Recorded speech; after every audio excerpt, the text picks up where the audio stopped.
Olá e seja bem-vindo. Juristas de todo o país têm criticado e apontado imparcialidade de ministro do Supremo Tribunal Federal, como o ministro Alexandre de Moraes, e tem classificado o julgamento dos réus do 8 de janeiro como um julgamento político. Nessa linha, o senador Eduardo Girão fez um dos discursos mais firmes sobre o caso. Segundo o senador, os réus deveriam estar sendo julgados na primeira instância e que o STF tem usurpado competências. E isso é culpa do próprio Senado, que vê as coisas acontecendo e não faz nada. E por causa disso, o Brasil caminha a passos largos para uma ditadura. Veja.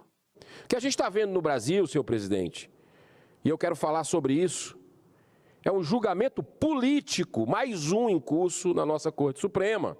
Eu até peguei aqui uma postagem de um dos palestrantes que veio hoje aqui, Luiz Felipe Dávila, que ele colocou em sua rede social: Elise Matsunaga esquartejou o marido e escondeu o corpo, pena 16 anos de prisão. Um síndico sem noção que invadiu o Congresso Nacional, uma pena de 17 anos de prisão. Se você pegar o caso daquele goleiro Bruno e da Elisa Samúdio, também é completamente desproporcional do que está acontecendo nesse julgamento, deixando muito claro que quem errou, quem invadiu, quem depredou, tem que ser punido, com devido processo legal, com seus advogados tendo acesso aos autos, mas também de forma proporcional ao que preconiza a lei. Em primeiro lugar, esse julgamento não deveria estar acontecendo no Supremo Tribunal Federal. Está errado. A Constituição do país tem que ser obedecida. Era para estar na primeira instância. Por que essa usurpação desse poder que manda e desmanda nesse país, por omissão nossa, também é bom que se diga, eu como um dos 81 senadores, mas peço desculpa pela minha parte que me cabe à população brasileira, porque só existe esse avanço, só existe esse desrespeito ao parlamento, porque o Senado ainda não deliberou sobre um pedido de impeachment de um dos ministros, que tem aí mais de 6 dezenas engavetados, nunca deliberou, mas pelo menos começa a reagir quando o presidente dessa casa, Rodrigo Pacheco, numa invasão deliberada de competência do que nós já votamos aqui, eleitos por vocês, pelo povo brasileiro, para fazer esse trabalho. Quando a gente diz que a tolerância é zero na questão do porte de drogas, o STF vai lá e quer definir, liberar a quantidade para porte de droga. Ora, bolas, nós já fizemos esse trabalho aqui, mas, senhor presidente, o problema desse país é a indicação política. Tenho dito isso e cada vez mais é cristalino, claro como o sol. Indicação política para todo lugar, para tribunal, para tudo que é lugar. Dá nisso, fica a troca de favor. Pega na munheca. Fica aquele desejo de retribuir. Isso não é meritocracia. E esse julgamento que começou na nossa Corte Suprema na última quarta-feira, dia 13 de setembro, os primeiros réus pelos atos de 8 de janeiro, a gente já viu ali na primeira sentença que não restam dúvidas que o nosso Supremo está realizando um julgamento político com a clara intenção de sinalizar para a repressão a mobilizações populares, mesmo sendo ordeiras e pacíficas. E é esse o medo que eu vejo conversando nas praças, nos mercados, com cidadãos de direita, de esquerda, de centro, contra governo, a favor do governo. Eu converso com todo mundo, respeito, a regra da boa conversa é o respeito, mas eu vejo um medo, e talvez esse foi o grande objetivo daquela arapuca que foi armada, que o governo não protegeu, e na CPMI está claro isso, o governo não protegeu o nosso patrimônio para que não tivesse nenhuma pessoa invadindo. Entraram pessoas aqui no Senado, na Câmara, no STF e no Palácio do Planalto, porque o governo Lula permitiu, recebeu só o seu general do Lula, Gonçalves Dias, recebeu 36 alertas. 36, dizendo que o objetivo era destruir. Por que ele não colocou a guarda que estava à sua disposição, mais de 200 homens? Ficou claro, general Penteado, general Dutra, nós trouxemos aqui o pessoal da ABIN, o G. Dias veio também. Ficou claro que não trouxe as pessoas para defender. E eu fico muito preocupado com isso, porque os primeiros a serem julgados foram Aécio Lúcio Costa Pereira, Tiago de Assis Matar e Mateus Lima de Carvalho Lázaro. E olha só o que foi que aconteceu. Aécio, com 51 anos de idade, era funcionário por 25 anos da Sabesp, Companhia de Saneamento de São Paulo, e também síndico do prédio onde residia. Tiago, 43 anos, é produtor rural de Votuporanga. E Mateus, com 24 anos de idade, trabalha como entregador na cidade de Apucarana, no Paraná. Todos sem nenhum antecedente criminal. Eis aí o resumo do perfil dos 30 primeiros perigosíssimos terroristas, segundo o STF. O relator dos casos, o ministro Alexandre de Moraes, decidiu pela condenação do primeiro réu, Aécio Pereira, a 17 anos de prisão, além da multa de R$ 44 mil pelos 5 graves crimes. Aí vão eles, preste atenção: associação criminosa armada, abolição violenta do Estado Democrático de Direito, golpe de Estado, dano qualificado e deteriorização do patrimônio tombado. Do seu voto, do relator, divergiu os ministros Cássio Nunes Marques, André Mendonça, Cristiano Zanin e Luiz Roberto Barroso, quanto à prática dos crimes imputados, bem como a quantitativo das penas impostas. Mas prevaleceu a decisão do relator pelo voto da maioria. Moraes estabeleceu ainda uma indenização de danos morais, sem trocadilho com a palavra, coletivos, danos morais coletivos de 30 milhões de reais a ser paga de forma solidária por todos os réus condenados pelos atos de 8 de janeiro. Carlos Frederico Santos, subprocurador-geral da República, representando a PGR, pediu que Aécio Lúcio Costa Pereira fosse ainda multado por dano moral coletivo de 100 milhões de reais.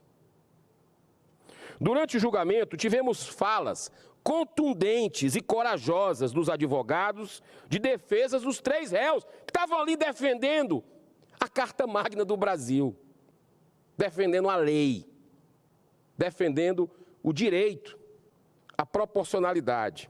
Num cenário hostil, eles se opuseram à posição dos ministros e também de parte expressiva da grande mídia, que procurou desqualificá-los.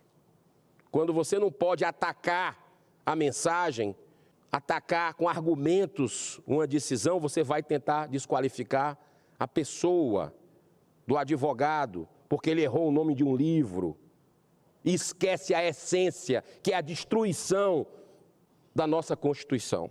Cabe destacar a corajosa defesa do ex-desembargador Sebastião Coelho da Silva, que questionou a legitimidade do julgamento feito pelo STF, quando os réus deveriam estar sendo julgados, como eu falei no início, na primeira instância. Isso é óbvio. Qualquer aluno do direito sabe disso. Mas no Brasil, a cegueira está tomando um ponto tão absurdo que nós estamos vendo esse tipo de arbitrariedade, esse tipo de inversão. Ele falou, desembargador, ex-desembargador Sebastião Coelho, advogado de um dos réus, abro aspas, o STF é ilegítimo para julgar o caso.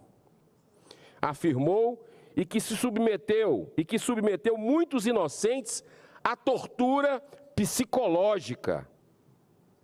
Sebastião Coelho vai passar a responder procedimento de apuração disciplinar para analisar sua conduta enquanto magistrado, movido pelo Corregedor Nacional de Justiça no CNJ. tal procedimento tem o claro objetivo de intimidá-lo, claro, como o sol. A coincidência da abertura de um procedimento, de quebrando conta dele, porque está enfrentando o sistema, está defendendo o brasileiro, está defendendo a lei. É um homem honrado, tem honra. E é isso que a gente precisa. Cada vez mais no nosso país, independente de onde você trabalha, é hora do cidadão de bem, é hora de quem tem honra se posicionar, escrever artigo, falar com a sua família, com seus colegas de trabalho, dos abusos que estão acontecendo no Brasil em pleno século XXI, vindo daqueles que deveriam ser os primeiros a guardar a nossa Constituição, nossa Carta Magna. O advogado criminalista Henry Catherhickel Jr., que representou o segundo réu, disse que o ministro Moraes passou de julgador a acusador e teria rancor contra patriotas, entre aspas. Palavra dele. Ou seja, contra, abro aspas de novo, aqueles que amam seu país, fecho aspas. Após fazer essa defesa, ele foi inexplicavelmente e sumariamente expulso do partido Solidariedade, a qual era filiado. O sistema é pesado. Aí entra sistema de partido político. O cara dá uma declaração no STF defendendo o seu réu e pode usar os argumentos que tiver. Aí o partido dele, que ele tinha filiação, expulsa o cara.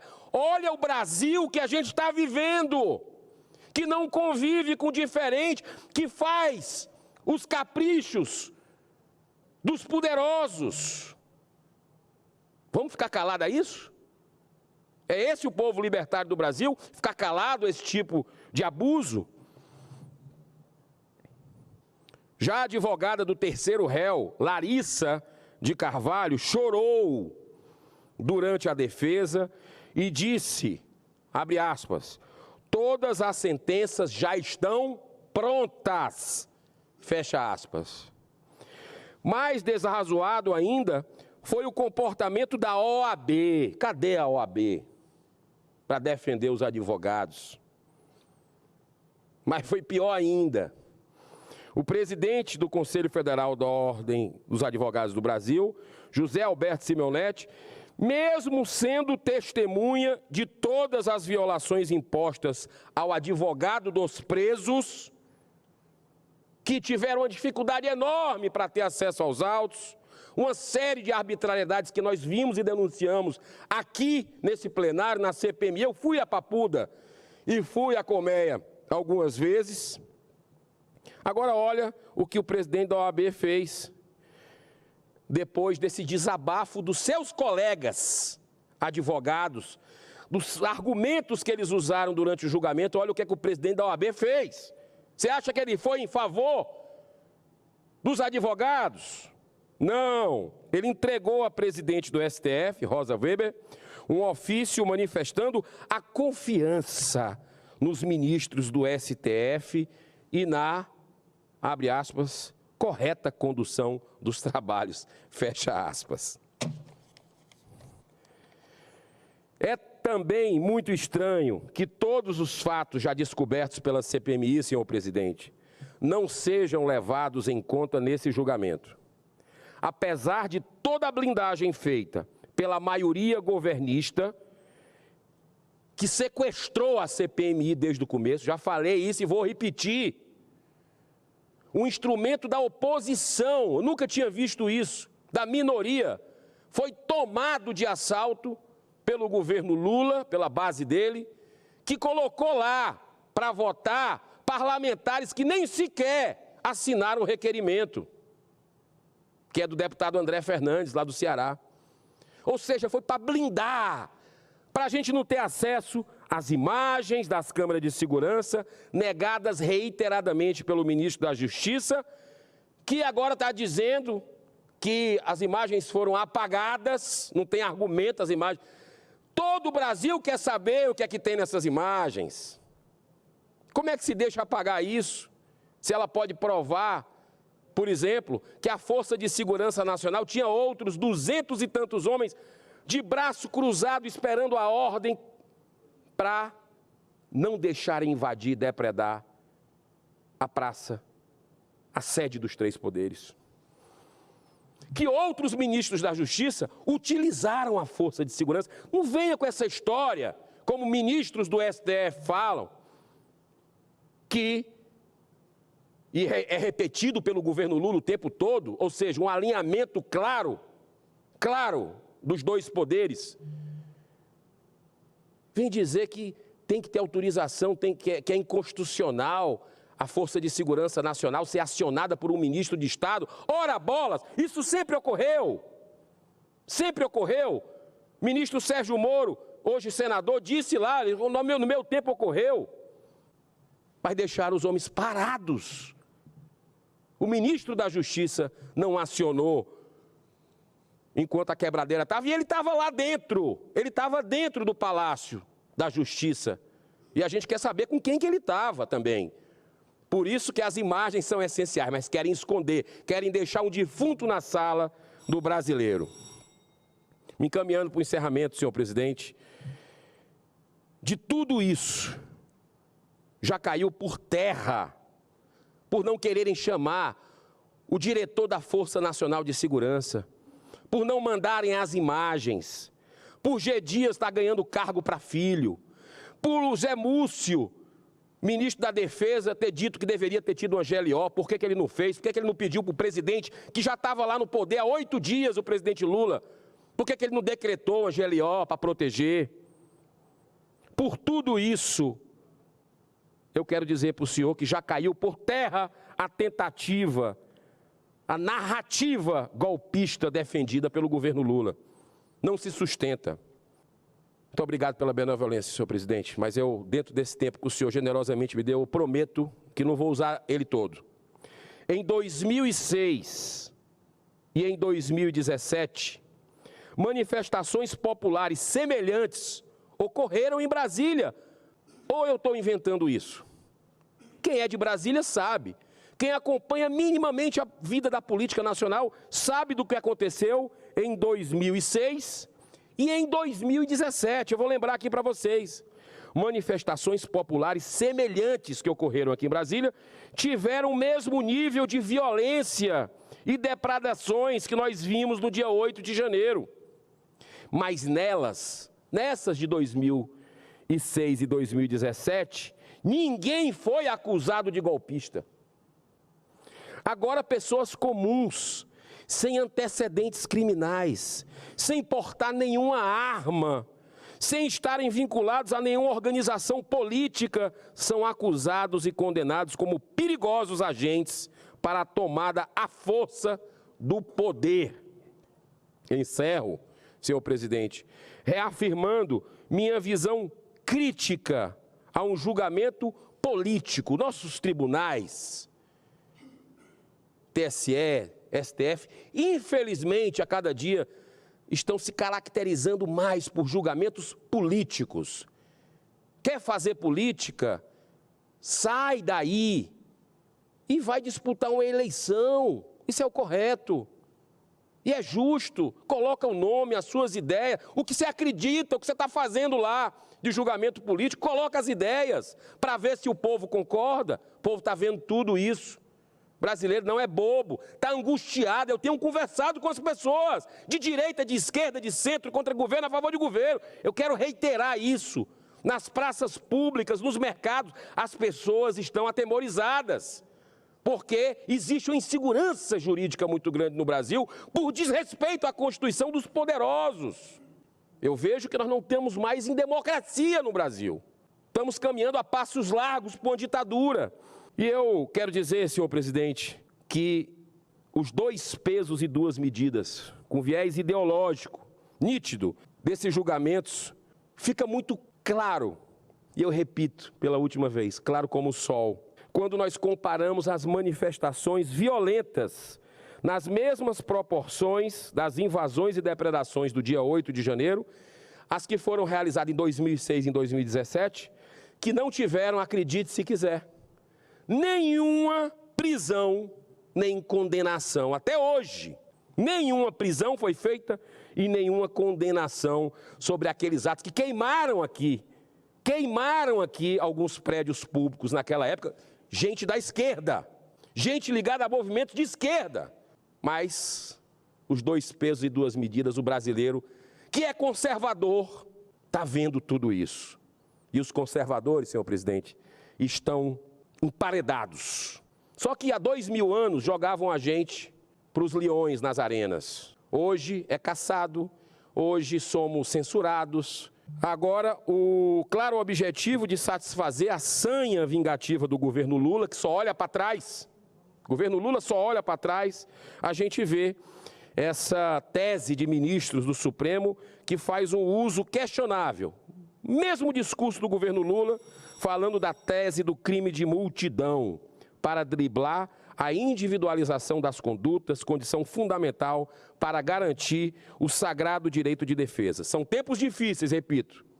É preciso perseverança no bem e na verdade e toda a confiança na justiça divina. Para encerrar mesmo, uma frase do grande estadista irlandês Edmund Burke, que dizia o seguinte: o mal só triunfa quando os bons cruzam os braços e nada fazem. Vamos agir de forma ordeira, pacífica e civilizada. Dia 12 eu estarei nas ruas, nem que seja sozinho, para manifestar contra tudo isso, contra o vilipêndio à família, o vilipêndio à vida, a liberdade, a justiça que está desacreditada no nosso Brasil.